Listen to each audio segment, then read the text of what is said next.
Bismillah, walhamdulillah, wassalatu wassalamu ala rasulillah. So Allah subhanahu wa ta'ala says in the Quran, Ya ayyuha alladhina amanu kutiba alaykum as-siyamu kama kutiba ala alladhina min qablikum la'allakum tattaqun. Allah subhanahu wa ta'ala says in the Quran that, oh, you who believe, addressing everybody that believes. Ibn Mas'ud said that whenever you hear that in the Quran, Ya ayyuha alladhina amanu, that hold up your ears, pay careful attention. There's an address that's coming for us, especially that we claim that we believe. So that means we need to listen to this address that is coming. So Allah says, Kutiba alaykum as-siyam, that fasting has been ordained. Fasting has been written for us. It's been decreed for us. Kama kutiba ala alladhina min qablikum, like it was decreed upon the people before us. So people before us, the nations before us, they also had a fasting. The details of that, the exact details of that may have verified as to our fasting, but they had fasting. And what was the purpose? لَعَلَّكُمْ تَتَّقُونَ, so that you may achieve taqwa. Now taqwa, if you want to understand what taqwa is, then it comes from the word wiqaya. Wiqaya means like a barrier. So wiqaya means that you make a barrier between yourself and the punishment of Allah. So how do you do that? By following His commands and keeping away from His things that He's made forbidden. So those things that He's made forbidden, you keep away from them, and those things that He has ordained upon us, like prayer, fasting, charity, then those things we do. Then doing that, we make a barrier between us and Allah. Now, Allah subhanahu wa ta'ala is not like any other entity. Now, any other entity, if you fear that thing, like a lion or for somebody who's a bully, for example, at school, then you keep away from that person, you keep away from that creature, you avoid that thing.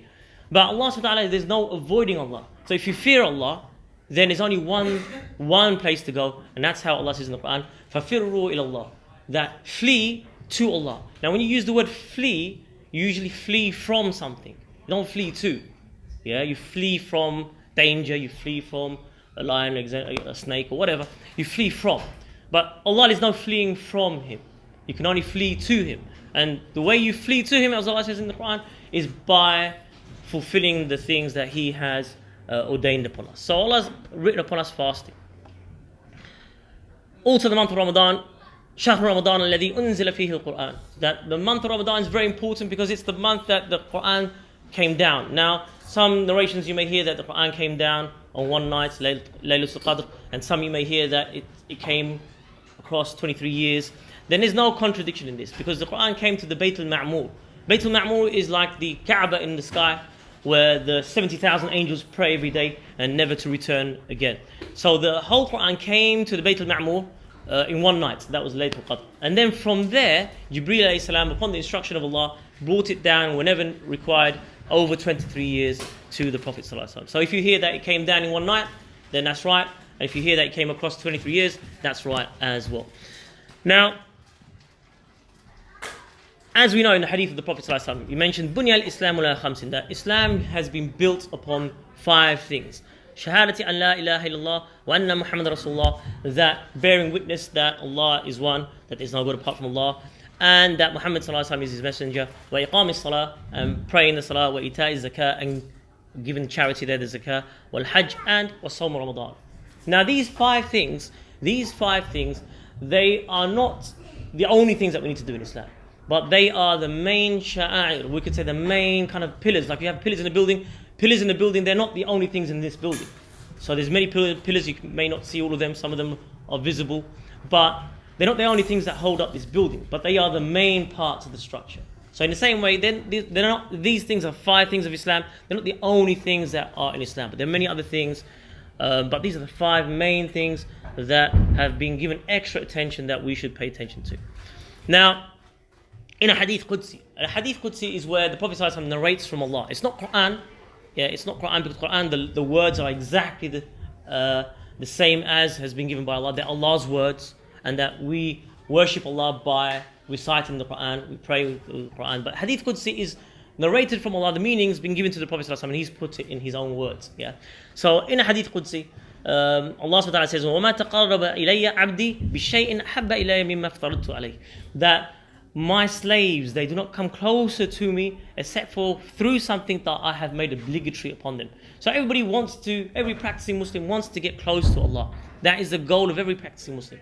So if we want to do that, get close to Allah, then first of all, primarily focus upon these things that Allah has made fard. Those things that Allah has made obligatory. So if you want to know what is fard, then fard is something that Allah has promised and threatened the person that leaves it with punishment. So if you find something in the Quran that Allah's warning that person with punishment, hellfire, or Allah's anger, then know that that thing is fard. Yeah. So first of all, concentrate upon the fard. And then Allah says, وَمَا يَزَالُ عَبْدِي يَتَقَرَّبُ إِلَيَّ بِالنَّوَافِلِ حَتَّى أُحِبَّهُ. That my slave continues to draw close to me, yeah, with extra supererogatory acts, so extra optional acts, optional prayers and optional fasts and charity, until Allah says, I love that person. Then فَإِذَا أَحْبَبْتُهُ كُنْتُ سَمْعُهُ الَّذِي يَسْمَعُ بِهِ. That if Allah loves somebody, then Allah becomes the hearing that they hear with. وَبَصْرَهُ الَّذِي يُبْصِرُ بِهِ. And his eyes that they see with. وَيَدَهُ الَّتِي يَبْطِشُ بِهَا. And his hands that he grabs things with. وَرِجْلُهُ الَّتِي يَمْشُ بِهَا. And his legs that he walks to. وَإِذَا سَأَلَنِي أَعْطَيْتُهُ. Now, going back, we shouldn't fall into the trap of doing tamthil with Allah, that Allah is like His creation. What that means that Allah becomes His hearing is that the slave will not use their hearing except for that which pleases Allah. So, for example, they won't listen to music, they won't listen to ghiba, they won't listen to things that displease Allah. And His eyes, when Allah becomes His eyes, means they won't look at things which are haram. Yeah, so it doesn't mean Allah becomes His eyes. And same with His hands and His feet, that they won't use those limbs except for in the pleasure of Allah, like walking to the masjid and helping other people, stuff like that. And then Allah says in the hadith, وَإِن سَأَلَنِي أَعْطَيْتُهُ. That if that person asks me, I will give him. Yeah, and her as well. It mentions in the hadith, there's something in Arabic called taghlib, where the male gender is mentioned. But that's just the way of the language. It's the usloob, the way that the language is spoken. Same in English. We'd say, for example, mankind. We say mankind doesn't mean only males. It includes everybody. So Allah subhanahu wa ta'ala says that if he asks me, I will give him. وَلَئِنْ اسْتَعَاذَنِي لَأَذَيْنَنَّهُ. That if he asks for protection, then I will surely protect him. Now you may say, like, okay, sometimes that, I've made dua to Allah and I didn't get that thing. Yeah, but we shouldn't do isti'jal. We shouldn't be rushed in our dua. Yeah, many prophets before asked for many things and they weren't granted those things straight away. So when we make dua to Allah, then one of three things happen. Either we get that thing that we asked for, or that Allah gives us something else better. So maybe something that was decreed upon us, some evil that was decreed upon us, but because of that dua, we then Allah removes that particular evil. Or Allah keeps that dua until the day of judgment. And the Prophet ﷺ said that when the people see what Allah has kept for them, for all those du'as that weren't answered in this world, people will wish that all of their du'as were never answered in this world, and that all of their du'a was kept until the day of judgment. Yeah, so the insan, we do isti'jal, we rush and we expect things from Allah, but Allah's got a bigger plan. We trust His hikmah. If you're asking for something good, keep on asking for that good. You won't lose until you stop asking for that good and say that Allah, I asked and Allah didn't give me. That's when you've lost. Yeah, so always keep on asking for that good. Now, there is a beautiful hadith that teaches us and gives us an understanding of the magnitude of Ramadan and the fasting of Ramadan. And it's narrated by a companion called Talha ibn Ubaydullah. Now, Talha, he became a Muslim, and there were two other people that became Muslim. And these two people, they became Muslim at the same time, and one of them exerted their efforts more. They took part in jihad a lot more. And that person achieved martyrdom. They were martyred in one of the battles. And the other one, his companion that became Muslim at the same time, he lived for 1 year longer. He lived for 1 year longer, and then he passed away as well. So Talha, he saw in a dream. Now dreams can be of three types. The dreams are either from shaitan, where shaitan is trying to affect us, yeah, in our practice, maybe to make us see things to try and make us go astray. Or dreams are just about what we see during the day. So maybe we've come to a talk and tonight you see something in a dream. Yeah. Or dreams can be from Allah. Yeah, a true dream from Allah. So Talha, he sees in the dream these two companions, and they're waiting outside the gates of paradise. And somebody comes out from the gate of paradise and says to the one that lived 1 year longer, the one that didn't die in jihad, the one that wasn't a martyr but lived a year longer, says, enter into paradise. And so he enters into paradise. And then after some time, person comes out from the paradise again and says to the second one, the one that died in was a martyr who died in jihad, says to him, you enter paradise. And then says to Talha, turns to Talha and says, you go back, your time has not come yet. And in the morning, Talha was so happy with the dream that he saw, he started to tell the companions about this dream until it got back to the Prophet ﷺ. Now the people, they were the companions, they found it very strange that, knowing that the level of jihad and the level of the shaheed, how is it that he entered paradise last and the other person entered paradise first? So they found it very strange, and they asked the Prophet ﷺ. And the Prophet ﷺ said, what is it that you're finding strange? What is it that you're finding amazing about this dream that Talha has seen? He said, did he not live for 1 year longer? Did he not fast 1 Ramadan more? Did he not pray? And the Prophet ﷺ said fast, especially, we've got to look at the tartib, the order of the words here. The Prophet ﷺ said, he said fasting first. Did he not fast 1 more Ramadan? Did he not pray so much prayers more? And then he said, of course he will enter paradise first. And then he said, the Prophet ﷺ said, the difference between them is greater than the difference between the heaven and the earth. The difference between them is greater than the heaven and the earth. So such a beautiful hadith gives us the magnitude of each Ramadan. That we have the blessing to be able to fast in. Now, we know the Salaf, the people of the past, they used to make dua that Allah make them reach Ramadan, that they could reach and have that blessing of fasting in Ramadan. And then once they fasted Ramadan, they would ask Allah for another 6 months, except that Ramadan that we fasted. So they'd spend like the whole year making these kind of du'as for Ramadan, either to reach it or to accept the previous Ramadan that they fasted, because of the magnitude of that, of fasting. Now I want to take a little bit of a diverge, I want to diverge a bit, go on a little bit of a tangent, but then I will come back at the end, back to fasting. A few things that we need to know. We obviously take it for granted, we know obviously these things, but we need to be reminded of. We need to be reminded of, because Allah subhanahu wa ta'ala says in the Quran, وَذَكِّرْ فَإِنَّ الذِّكْرَى تَنْفَعُ الْمُؤْمِنِينَ. That remind, because reminding benefits the believers. And the word that Allah uses there, فَذَكِّرْ, or وَذَكِّرْ, sorry, means that often remind. It's lost in translation. If you look at the translation, it just says remind. But it says often remind. So you may know most of this information you probably already know. You probably heard this information already before. I'm taking a tangent on the tangent now. So bear with me. That the insan, the human being, is of such a nature that we forget.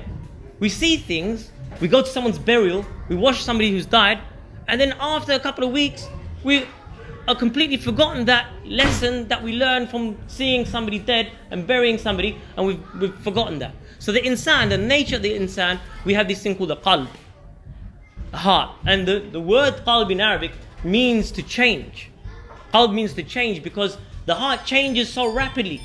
Maybe we hear something today and that hits a soft spot in the heart and it reaches the heart, and so we act upon it.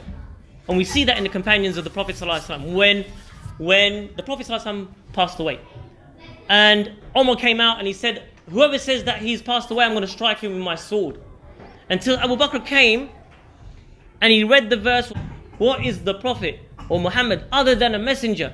If he was to be killed or died, would you then turn upon your heels? Umar sat down and he said, it was as if it was the first time I heard that verse. This is Umar ibn Khattab, that he is with the Prophet ﷺ. He's listening to Quran from the Prophet ﷺ.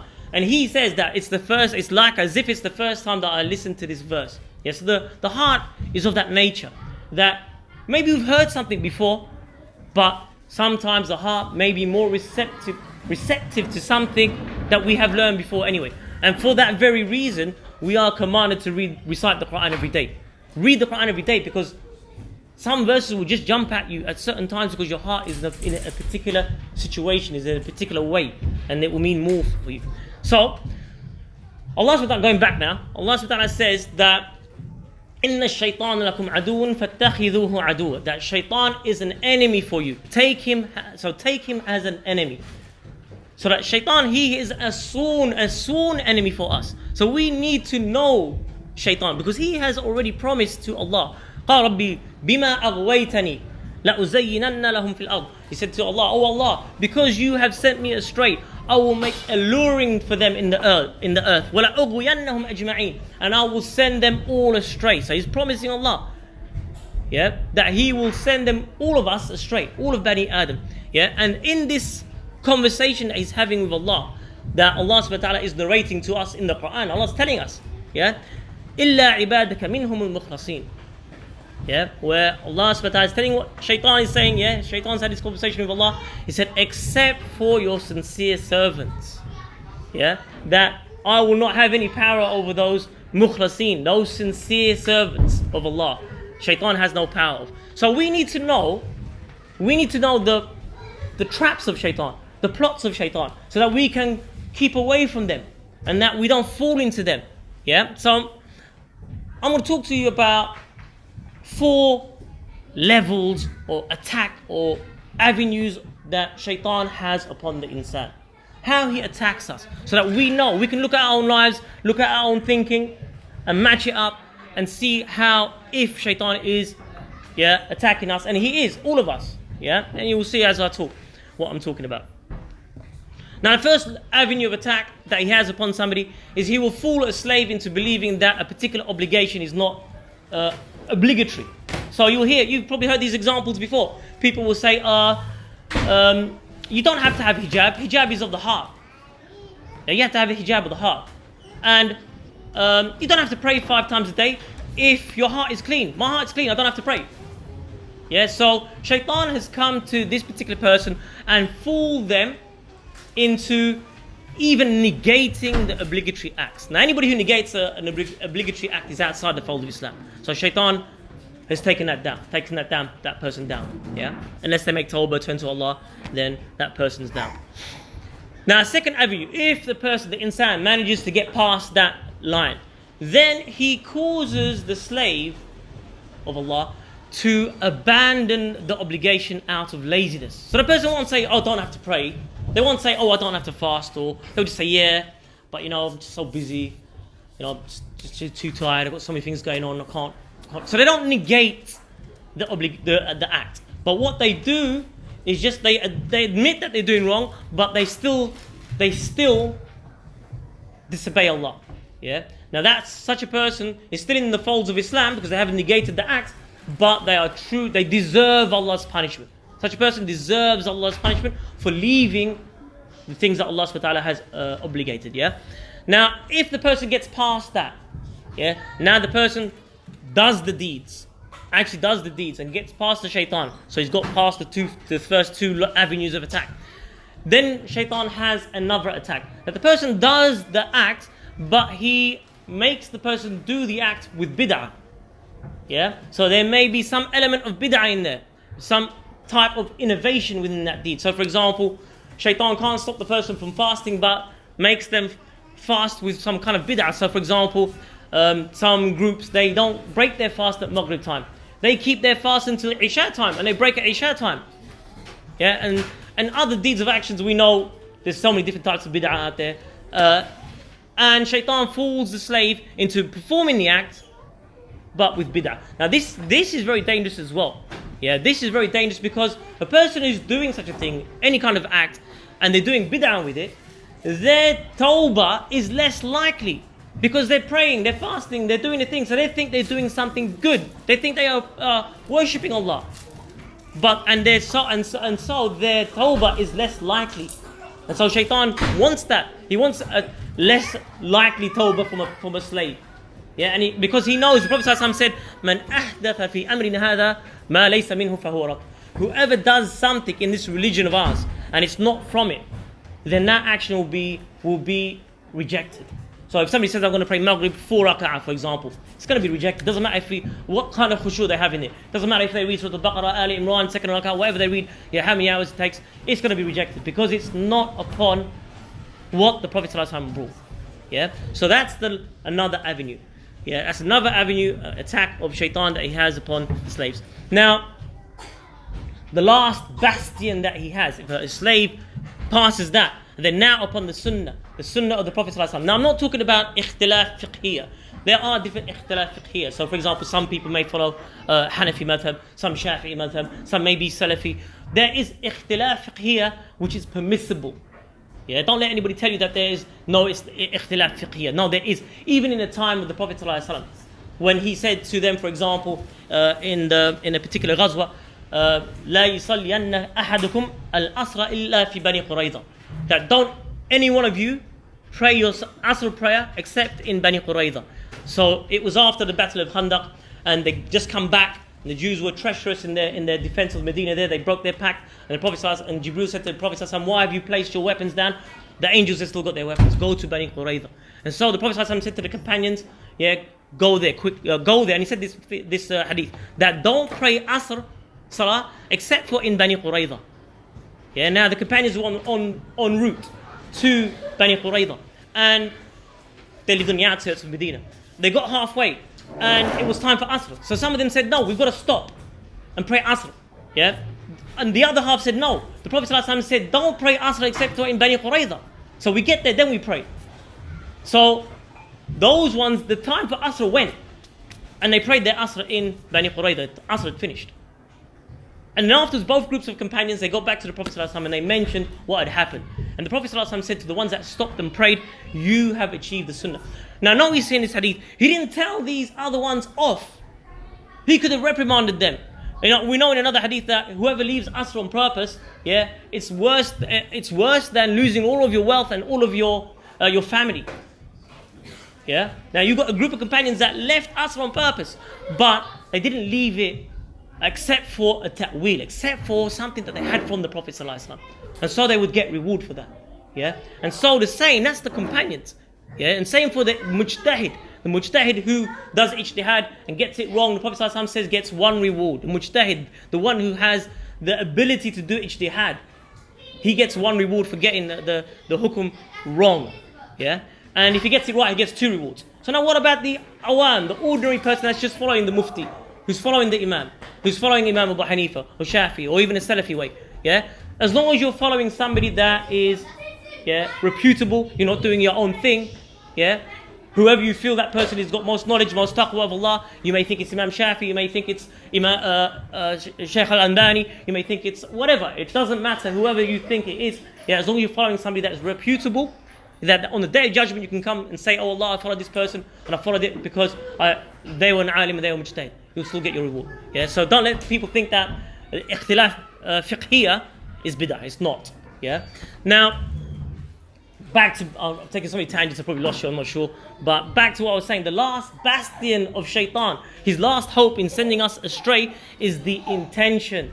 That we are now doing everything properly. It's according to the sunnah of the Prophet ﷺ. But he tries to affect our intention in that action.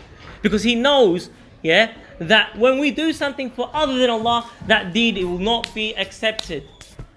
That's his last hope, yeah, in sending us astray.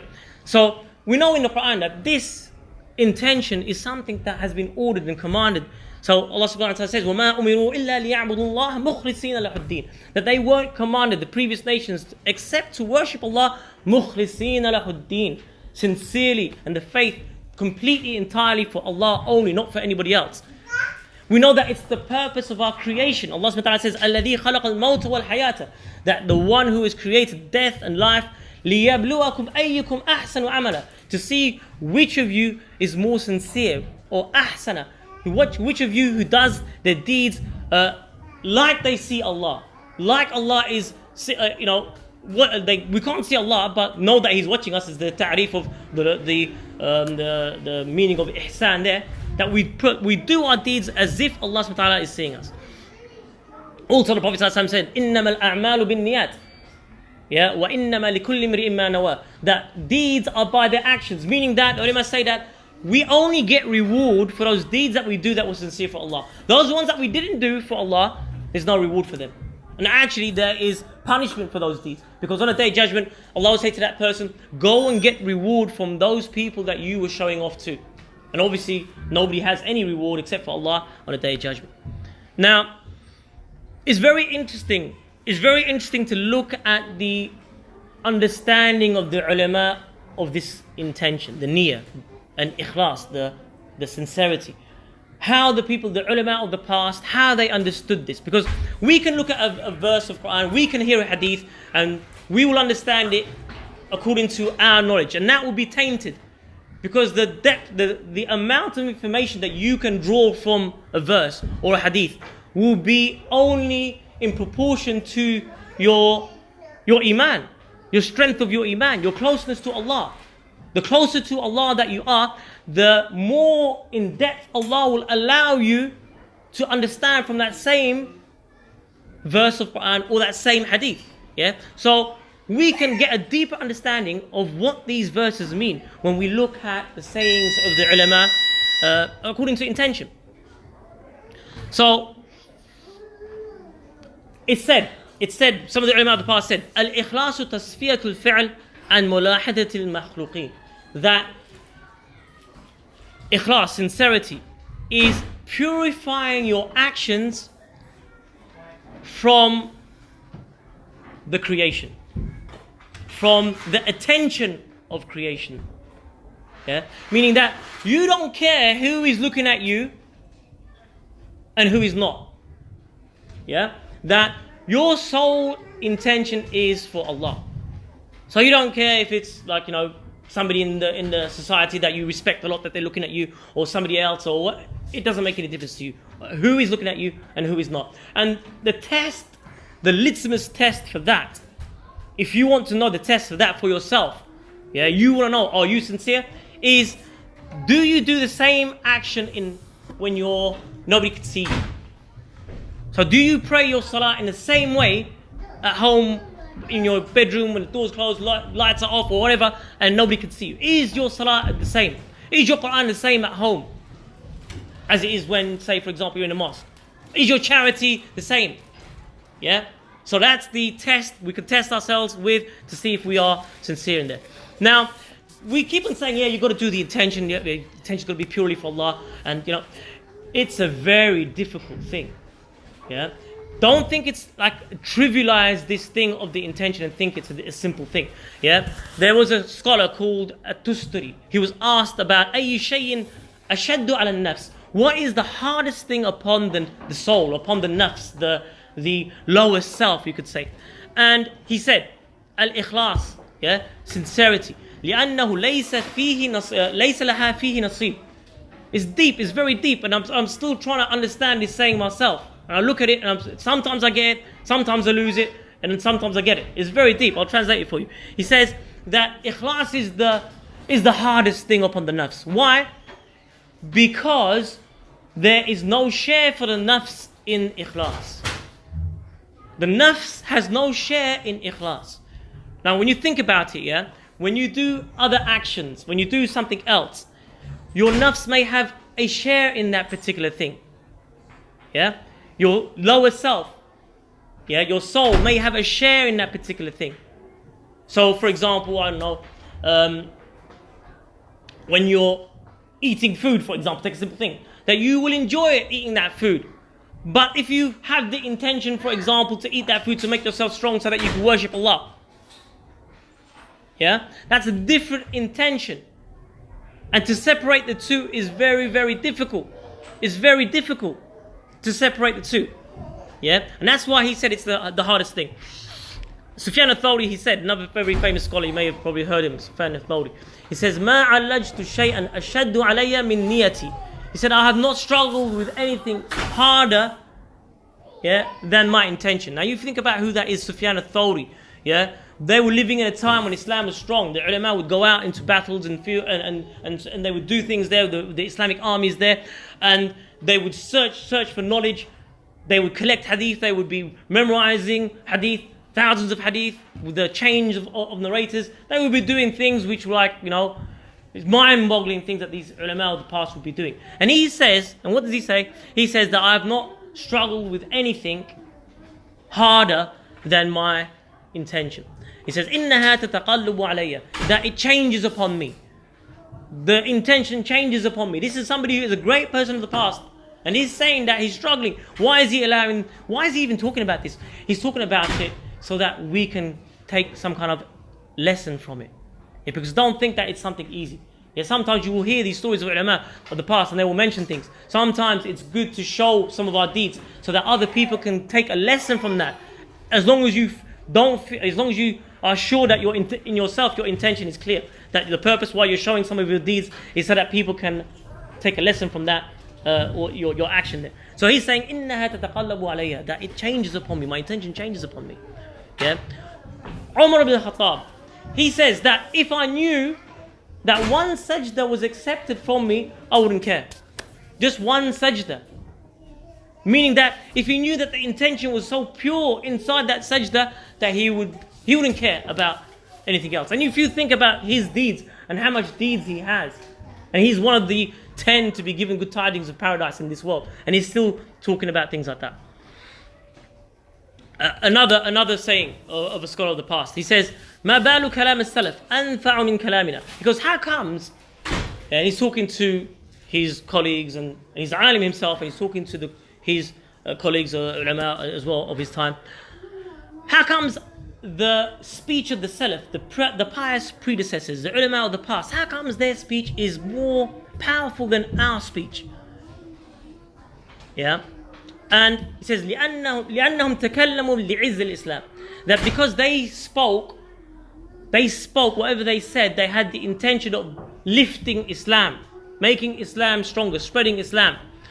وَنَجَاةِ النَّفْسِ, and to save people. That was the intention, to save people. وَرِضَاءُ الرَّحْمَنِ, and to gain the pleasure of Allah.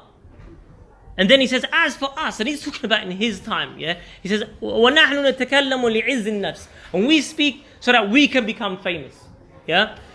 وَطَلَبِ الدُّنْيَا, we speak so that we can seek the dunya, yeah? So that people can say that, oh, what a great narrator. وَرِضَاءُ الْخَلْقِ, and to please people, yeah? And so that's why the ulama say that what comes from the heart reaches the heart. What comes from the mouth, meaning that there wasn't a sincere intention behind it, reaches only the ear. And it doesn't descend into the heart.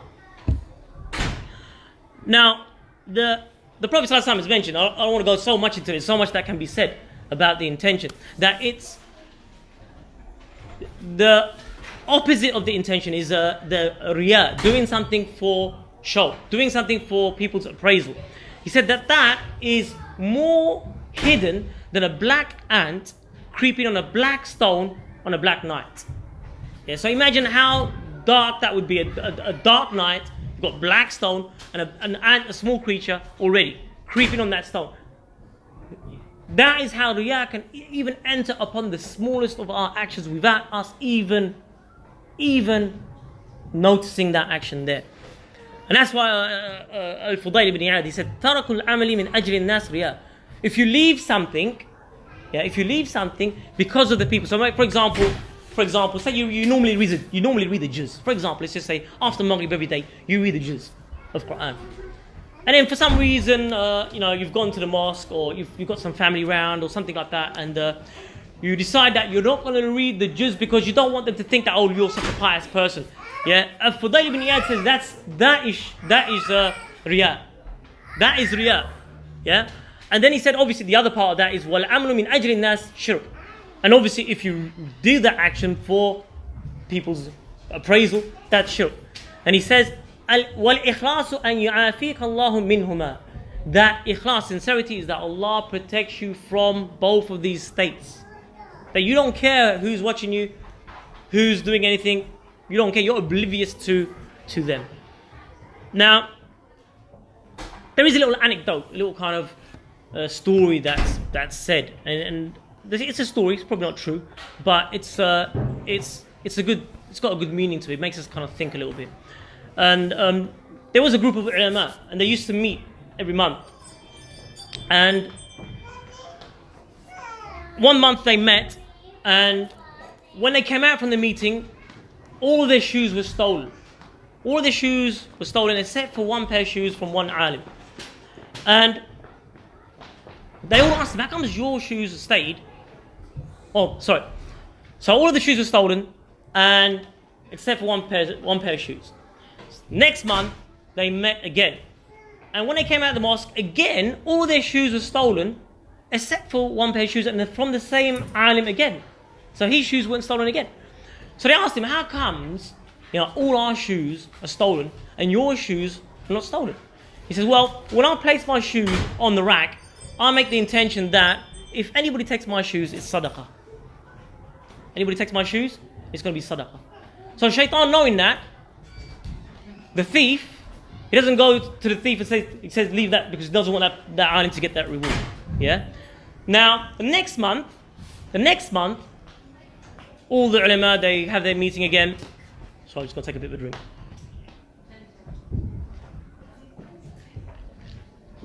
Next month they have the meeting again, and everybody makes the intention that if our shoes are stolen, it's sadaqah. So they come out of the mosque, and again, everybody's shoes are stolen except for this one particular alim. And they said, well, what happened? We made the intention that you made, and our shoes are stolen, and your shoes are there. He said, the alim said to them, he said, your intention needs intention. His intention was sincere, that it was going to be sadaqah for the thief. But their intention was just to save their shoes. So it's deep. It's very deep. Probably didn't happen. But it shows, it's a story that makes us think about our intentions, and it's something that we need to revise. Now, if you want to know what it means to be sincere in dua, then Allah subhanahu wa ta'ala, He has given a similitude in the Quran. He says, وَإِذَا غَشِيَهُمْ مَوْجٌ كَالذُّلَلِ, that when they are in the sea and the waves envelop them like a canopy. If you've ever been in the sea, if you've ever been on a boat, especially a small boat, I don't mean a ferry, I mean a small boat. Now I like fishing, so I've been in the sea, and I haven't been in big waves either, just some normal waves. The sea is a truly powerful creation of Allah. It's humbling, and then and it's humbling to be in a sea in a boat, especially when the waves start to bring up. Let alone waves that are like Allah describes like a canopy. A canopy is above you. Then Allah says in the Quran, دَعُوا اللَّهَ مُخْلِصِينَ لَهُ الدِّينَ. At that time they make dua. That person, those people in the boat, they will make dua sincerely to Allah. They will make dua sincerely to Allah at that time. Allah save us from this calamity. Now, Allah's given that similitude. But we ourselves, I'm pretty sure, I know myself, I've been in a life and death situation. I'm pretty sure that everybody here at some time maybe felt sick, or something happened, or somebody in the family, or something that was such a calamity fell upon you, that you turned to Allah and you made such a dua to Allah. That's ikhlas. That is ikhlas. And that's the ikhlas that Allah wants us to have every time we stand on that mat. That's why the companions, when they used to stand on the mat to pray salah, their face would change in color. Like Ibn Mas'ud, his face would change. The blood would come out of his face. Because the gravity of what they're doing. That's the ikhlas that Allah wants us to have. And I'm sure if you think back to something like that, I know myself, I've been in life where you turn to Allah and the calamity what you're in. And there's nobody going to save you at that time except for Allah. You're not going to you don't care who's looking at you at that time. You don't care who's with you. Now there's another little story. I like stories because through stories you can understand principles, you can understand things. Now I have a friend, a da'i, an alim, the Sheikh Hassan Ali. Maybe some of you may know him. He's got a lot of talks and things on the internet. He's responsible for Safra Academy. And he's a good friend of mine. And he told me this little story once, and he narrated it myself, so first-hand story of what he experienced himself. The power of this ikhlas, the strength of this ikhlas is phenomenal. When it's sincerely for Allah, it's phenomenal. He said one time he was on a plane. He was traveling from Spain back to the UK. And the plane was they were going through a storm. And the plane was experiencing some serious turbulence. It wasn't like the normal turbulence, just sit down. It was like literally, I think Sheikh Hassan said that the plane before them had actually crashed through the severity of this storm that they were going through. And Sheikh Hassan started making dua to Allah, oh Allah save us, and he was making dua to Allah to save them from this problem that they're in. And the guy next to him as well, he wasn't a Muslim.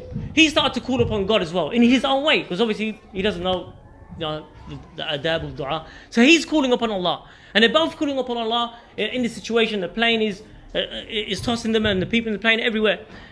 And alhamdulillah, Allah subhanahu wa ta'ala saved them. They managed to get back to the UK. They landed. Now, once they landed, the guy who was next to Shaykh Hassan, he grabbed his hand. He said, I'm so ashamed of myself. I'm so ashamed of myself. And the Shaykh Hassan said, why? He said, we were praying to God.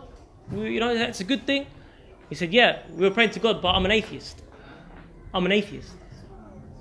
Yeah? So that shows you that deep down inside somebody's heart, yeah, everybody is a believer, really. It's whether you cover that up. And that's why the word for a disbeliever in Arabic is kafir.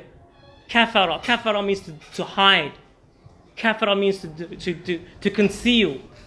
So kafir, they conceal the truth that is inside of their heart.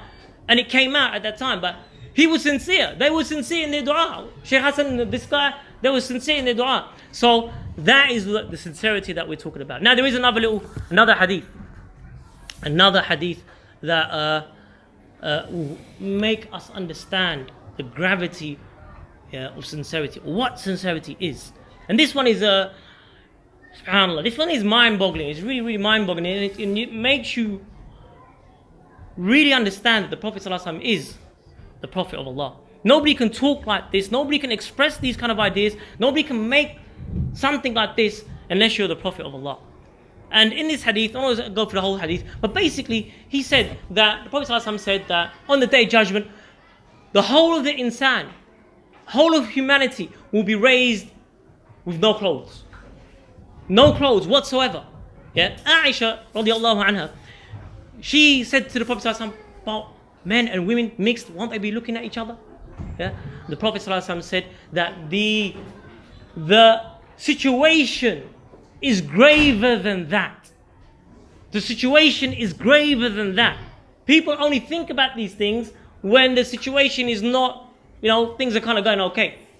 When you're in a grave situation, yeah, then these are the furthest things that are from your mind. Yeah, and you probably remember a couple of years back in the Hajj, there was a stampede and quite a few people died. Yeah, some of those people that survived that stampede, and they talked about being crushed, layers of people. Yeah, layers of people. And I don't know if you know what it was like stoning like it was before, when you had just the big pillar instead of the walls. Yeah, if you go down, you get sucked down. Yeah, I did the Hajj back then because I was studying in Medina at that time.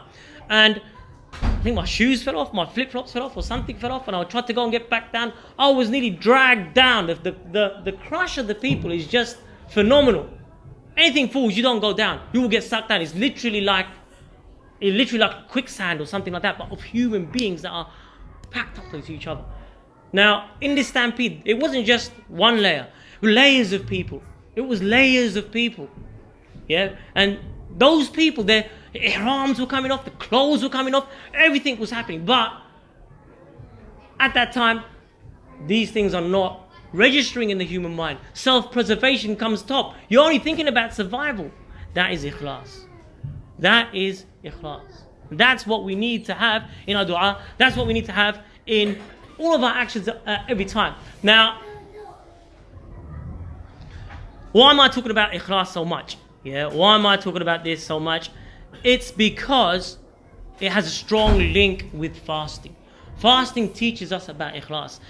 Now, in a hadith Qudsi, Allah subhanahu wa ta'ala says, كُلُّ عَمَلِ بِنَ آدَمْ لَهُ إِلَّا الصِّيَامِ. That every single deed for the son of Adam is for them, except for fasting. هُوَ لِي وَأَنَا أَجْزِي بِهِ. That fasting is for me, and I will reward for that fasting. Yeah.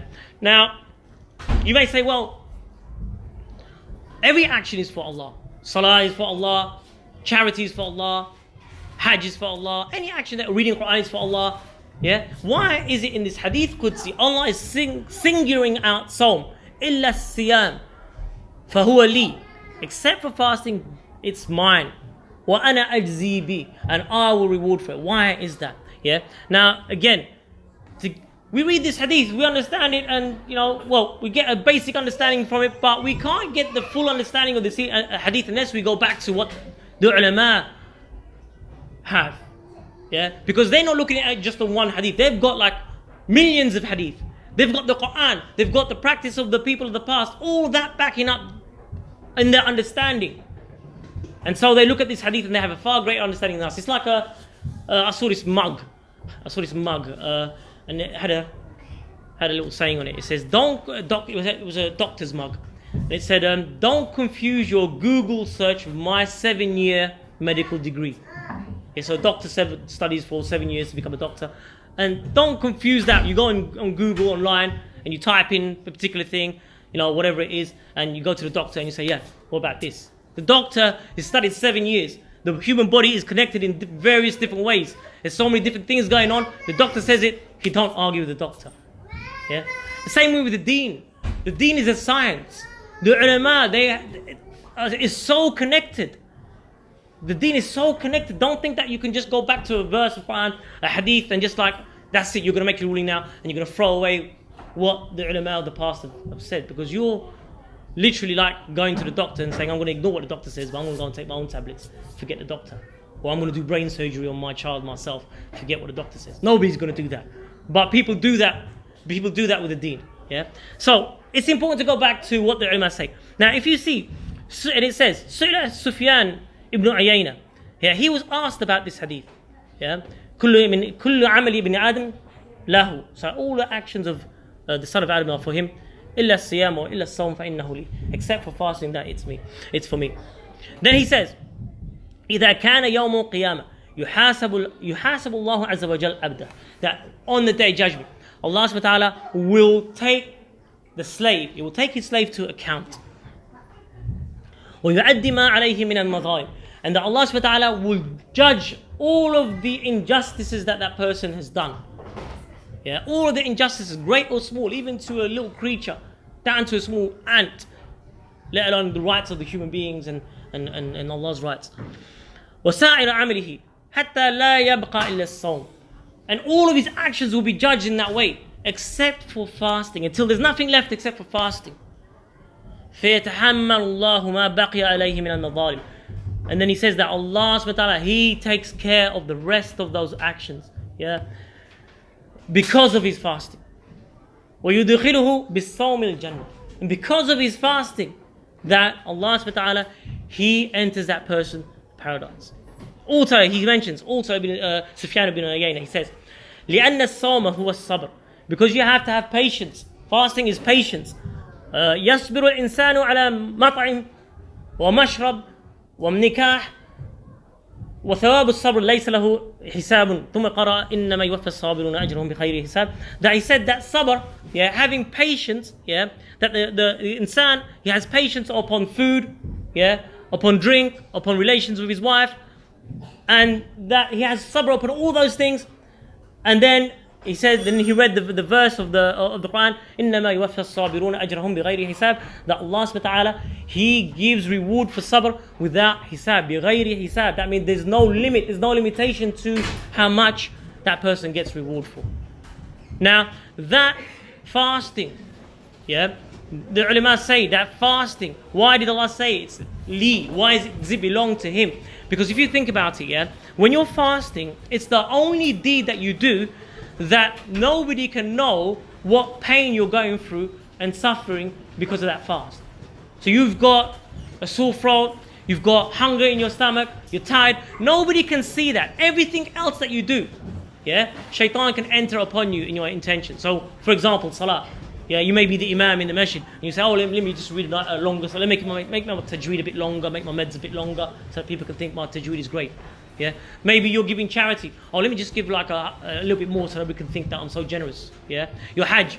Yeah, oh, let me make my Tarbiyyah a bit louder so that everybody can think I'm such a great hajj. Yeah, so every single other action, shaitan can enter upon somebody except for fasting.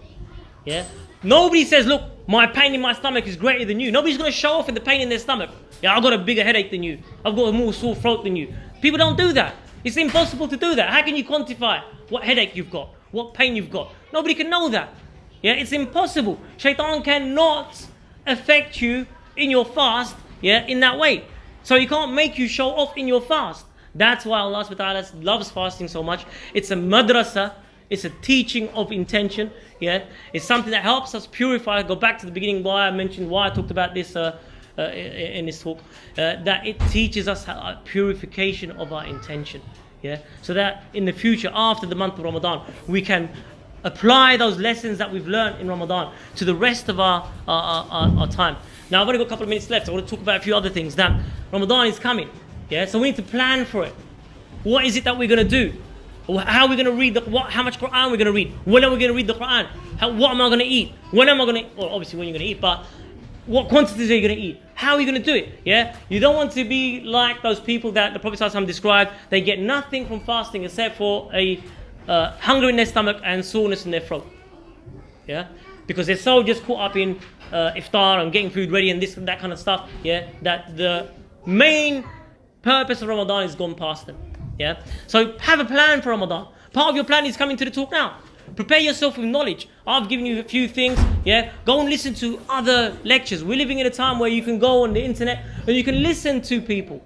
There's so many excellent lecturers out there, like Mufti Meng, Sheikh Hassan Ali, Sheikh Yasir Qadi. There's so many people you can go on the internet and listen to. It's a blessing. Imagine back in the day, you wanted to listen to an alim, you'd have to go to that lesson. Yeah, you have to go to that lesson and be there before you could even get that knowledge. Now, in the privacy of your own home, you've got it all there. Even on your phone, subhanAllah. You could even be outside of your house. You could be listening to some kind of lecture, put it in your ears, or in the car, whatever it is. There's so many avenues that we can gain knowledge. Yeah, prepare yourself in that way. So don't just listen to one lecture, one person. Listen to lots of the different things. Prepare your heart. Yeah, prepare yourself. The more you prepare before Ramadan, the more you're going to get out of it. Yeah, don't be like those people that just go into Ramadan and come out of it and they're just like, oh man, how are we going to fast 30 days? Yeah, and they're not looking forward to Ramadan. They've already set themselves up in a bad way. They're just like, let's just knock it out.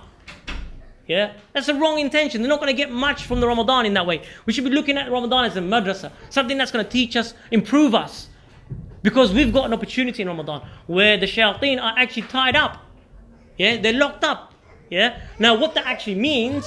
It's a part of the ghaib, it's a part of the unseen. We don't know exactly what that means, but we can see the results of that. We can see people reading more Quran. We can see people going to the masjid more. We can see people fasting, people giving more charity. We can see the results of shayateen being locked up. Yeah. So that means we've got a chance. Allah's given us a head start in this month to formulate new habits. Yeah. Maybe we've neglected the Quran a bit. Yeah. So okay, let's do what we can do. Let's not take something that's like impossible, like, you know, if you're not used to reading Quran and say I'm going to read 10 juz every day, I'm going to finish the Quran every 3 days.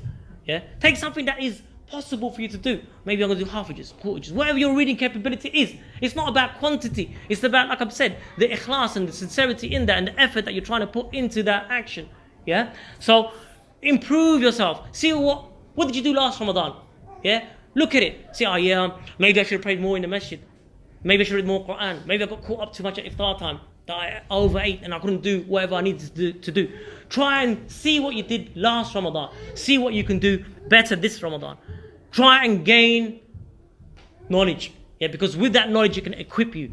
Yeah, and even maybe leave bad habits. Bad habits. Like, for example, I know a friend, he smokes. And he's going to make the intention, he said that he's going to try and leave smoking in Ramadan and leave it for good. Yeah, because the ulama say that if you can do something for 30 days, yeah, then that means that's a habit. It can now become a habit. Yeah, so whatever you can do in this month, take on something that's realistic. Yeah, it's an opportunity. We've got shaitan, the shayateen, devils tied up. It's going to be easier to do good deeds. Try and make that good deed, whatever it is, stick even until after Ramadan. Try and make it stick throughout the whole year. So every year, every Ramadan you go through, you improve yourself. We improve ourselves, whatever it is that we're doing. And not to neglect the intention. Because don't look at other people and think, oh, that guy is such a good Muslim. No, don't judge anybody. Yeah, you don't know, because the secret and the beauty, going back to the intention, that it's like a dual authentication that Allah's put on our deeds. Like, you know, you've got dual authentication on your phones and your bank account, dual authentication. You've got 2 tiers of authentication.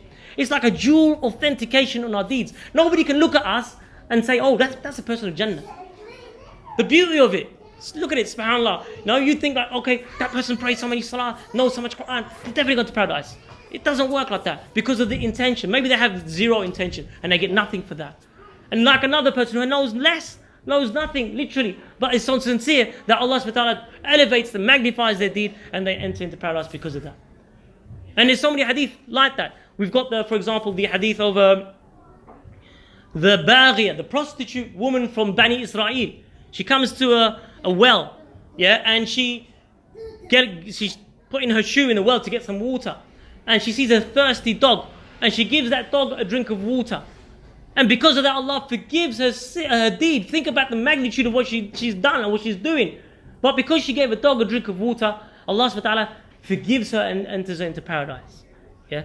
And likewise, on the opposite scale of that, you've got the three people that they will be burnt and they will be dragged on their face into the hellfire on the day of judgment.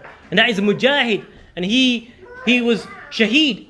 Yeah, and the qari, the one who recited the Quran, and the munfiq, the one that gave charity. And each of those will be brought to Allah and reminded of the blessings that they were given. And Allah will say to each of three of them, you lied, you did it for the people. So take your reward in the hellfire. And so they will be dragged off to the hellfire because of the intention. Yeah. So don't dishearten yourself and say, oh, I don't know much and I can't do this. Don't ever go to either sides of those things. Ibn al-Qayyim says that we should be like a bird flying. You've got hope in the forgiveness of Allah, but fear of His punishment. With these two wings, we fly along towards Allah. Without one of those, if we have fear of Allah and we despair in our deeds, then we will stop the deeds, and that's what Shaitan wants. Yeah. At every one of those levels that I talked about, Shaitan wants us to despair, and in despair, when somebody despairs, they give up. Yeah, don't despair in the mercy of Allah. Whatever level you may be in those four levels that I talked about, Shaitan, maybe you're at the last level, you're trying to be sincere for Allah. Keep on being sincere for Allah. Don't despair that Shaitan comes to you. Like I said to you, these ulama, great ulama, they're saying that ma alajtu shay'an ashaddu ala nafsi. Yeah, that I have not struggled with something greater, yeah, than ikhlas. Yeah. So I'd like to end that and finish there. I prepared a little dua. Yeah, where the Prophet ﷺ, I might have given this out last time, I don't know, I always come back to this, yeah, where the Prophet ﷺ, he mentioned in the hadith, he said, the Prophet ﷺ said, by he whose hand my soul is, shirk is more hidden than the steps of an ant. Should I not tell you something that if you were to say it, will make hidden shirk go away from it, all of it? He said, Allahumma inni a'udhu bika an ushraka bika wa ana a'lamu wa astaghfiruka lima la a'lam. That, oh Allah, I seek refuge in you in case I should do shirk with you knowingly and seek forgiveness from you for that which I don't know. Yeah, small dua that if you know it, alhamdulillah, you can pass it on to somebody else. If you don't know it, maybe you can stick it in your fridge, stick it somewhere, learn it. Maybe, like I said at the beginning, that maybe because of your deeds that I gain Allah's forgiveness for your action. Yeah, so don't look at me and think, oh, I'm such a no. Yeah, I know my situation with Allah, that even the Prophet ﷺ said that even if it wasn't for Allah's forgiveness, even he wouldn't enter into paradise. And he used to pray until his feet would crack in tahajjud in the night. With how many juz of Quran and how many surahs he would read. But we don't enter paradise because of our deeds and they're so great. We enter paradise because of Allah's mercy. Yeah. So take one of these, inshallah, and ponder upon the things that I have said, inshallah. Subhanakallahumma bihamdika, ashhadu an la ilaha illa anta, astaghfiruka wa atubu ilayk.